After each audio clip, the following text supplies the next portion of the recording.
ويتعلمون ما يضرهم ولا ينفعهم। বর্তমান বিশ্বের কোটি কোটি মুসলিম ও অমুসলিমদের কাছে অন্যতম জনপ্রিয় ইসলামিক স্কলারদের মধ্যে একজন তিনি।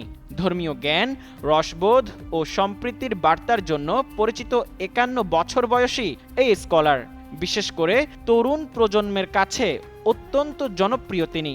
বর্তমানে জিম্বাবুয়ের প্রধান মুফতি তিনি। 1975 সালের 27 জুন জিম্বাবুয়ের হারারে শহরে তিনি জন্মগ্রহণ করেন।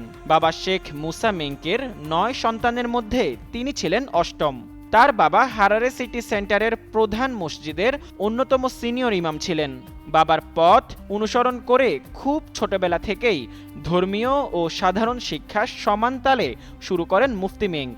মাত্র 3 বছর বয়সে বাবার কাছে অন্য শিশুদের পবিত্র কোরআন পড়া শেখা দেখে কোরআন শিক্ষার প্রতি তার গভীর আগ্রহ তৈরি হয়।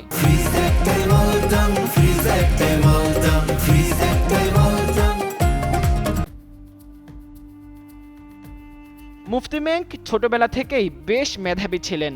1981 থেকে 1987 সাল পর্যন্ত প্রাথমিক শিক্ষা লাভ করার পাশাপাশি 1982 থেকে 1984 সাল পর্যন্ত লিবিয়ান পিপলস ব্যুরো অনুমোদিত একটি বিশেষায়িত স্কুলে আরবি ভাষা শেখেন, যেখানে মূলত আরব কূটনীতিকদের সন্তানেরা পড়াশোনা করত। সেই আরবি স্কুলে তিনি প্রতি বছরই সেরা ছাত্রের পুরস্কার পেতেন। পড়াশোনার পাশাপাশি তিনি 1985 সালে বুলাওয়েতে অনুষ্ঠিত জিম্বাবুয়ে জাতীয় কুরআন তিলাওয়াত ও বক্তব্য প্রতিযোগিতায় অংশ নিয়ে নিজের চেয়ে বয়সে বড় প্রতিযোগিতাদের পেছনে ফেলে দ্বিতীয় স্থান অধিকার করেন। 1987 সালে বাবা শেখ মুসা মেঙ্কের তত্ত্বাবধানে পবিত্র কোরআনের হিফজ সম্পন্ন করেন। মাত্র 14 বছর বয়স থেকেই রমজানে তারাবির নামাজ পড়ানো শুরু করেন মুফতি মেঙ্ক। 2002 সালে দক্ষিণ আফ্রিকার জোহানেসবার্গের মসজিদ আশরাফে তারাবি পড়ানোর জন্য আমন্ত্রিত হন, যা রেডিও ইসলাম ইন্টারন্যাশনালে সম্প্রচারিত হতো। তিনি যুক্তরাজ্য, স্কটল্যান্ড, দক্ষিণ আফ্রিকা, সৌদি আরব, কেনিয়া ও ভারত সহ বিশ্বের 20টিরও বেশি দেশে আন্তর্জাতিক সফর করেছেন। তিনি মুসলিম ওয়ার্ল্ড লীগ সহ বিভিন্ন আন্তর্জাতিক কনফারেন্সে জিম্বাবুয়ের প্রতিনিধিত্ব করেছেন।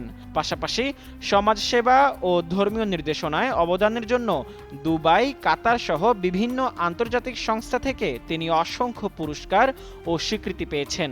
এর পাশাপাশি জর্ডানের royal Islamic strategic studies centre কর্তৃক টানা 6 বছর ধরে বিশ্বের শীর্ষ 500 প্রভাবশালী মুসলিমের তালিকায় স্থান পেয়ে আসছেন এই জনপ্রিয় ইসলামিক স্কলার। বর্তমানে তার ফেসবুক, টুইটার, ইনস্টাগ্রাম ও ইউটিউবে তার অনুসারীর সংখ্যা কোটি ছাড়িয়েছে। বিশেষ করে সেই অনুসারীর মধ্যে বেশিরভাগ তরুণ, কারণ তার বেশিরভাগ বার্তা থাকে তরুণ প্রজন্মদের নিয়ে এবং তার বার্তা শুনে অনেক তরুণী ইসলামের ছায়াতলে এসেছে। তাই তরুণ সমাজের কাছে তিনি বেশ জনপ্রিয়। মুজাম্মেল পায়েল, যুগান্তর নিউজ।